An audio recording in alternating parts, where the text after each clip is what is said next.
alaykum, hurmatli ijtimoiy tarmoq kuzatuvchilari, Farruh Abdullayev kanalini aziz obunachilari. Sizlarga va'da qilganimdek, yo'nalishimizni o'zgartirdik, ya'ni tibbiyot masalasida sizlarni tibbiy bilimlaringni, tibbiy madaniyatlaringni oshirib borishda imkon boricha qo'ldan kelgancha yordam qilamiz.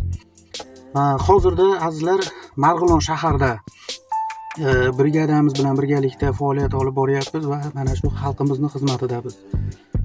Azizlar bugun uy sharoitida, ya'ni o'sha isitmani tushirish faoliyatini sizlarga qisqa maromda mutaxassisimiz, doktorimiz sizlarga tushuntirib boradi. Assalomu alaykum azizlar, men ismim To'xtasin Nozimlik. Hozirda FCSTda birinchi kurs kardiologiya magistrada o'qiyman. Albatta hozir qish mavsumi bo'lganligi sababli deyarli barcha oilalarda, kichik bolalarda isitma kuzatilib kelmoqda. Isitmada birinchi yordamda bunda hozirda kirsovin, optimalniy variant kirsovin bo'lmoqda. Kirsovunda iliq suvga, issiqga ham emas, yo sovuqga ham emas, iliq suvga yaxshilab ko'pirtirib, ko'pigini bolani qo'ltiq osti, bo'yinlari, shu qorni qismlariga surkaymiz.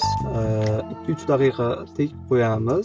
Bundan so'ng oddiy iliq suvda chayqab yuboramiz. Bu tabiiy fiziologik gipertermik holatda badandan issiqlik chiqarish yo'li bu.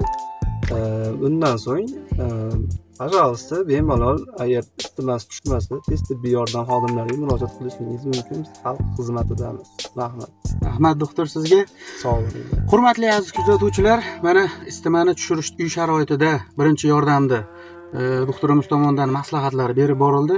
Azizlar, keyingi videoyimiz, ya'ni sizlarga qaysi qiziqtirayotgan uy sharoitidagi maslahatlarimizni kommentariy ostida yozib borishlaringni so'rab qolamiz. Keyingi videolarda albatta o'sha ko'p kommentariy yiqqan o'sha nimalar, obunachilarimizdan qaysi bir holatlar, qaysi bir kasalliklarni birinchi yordamni aytish, uy sharoitida davolashni yo yordam qilishni yozsalaring, shu bo'yicha video qilishni davom etamiz. Bizni kuzatishni davom etinglar. Sog' bo'linglar, kasal bo'lmanglar. Tibbiyotga oid maslahatlar kanali. Bizdan uzoqlashmang. O'zingiz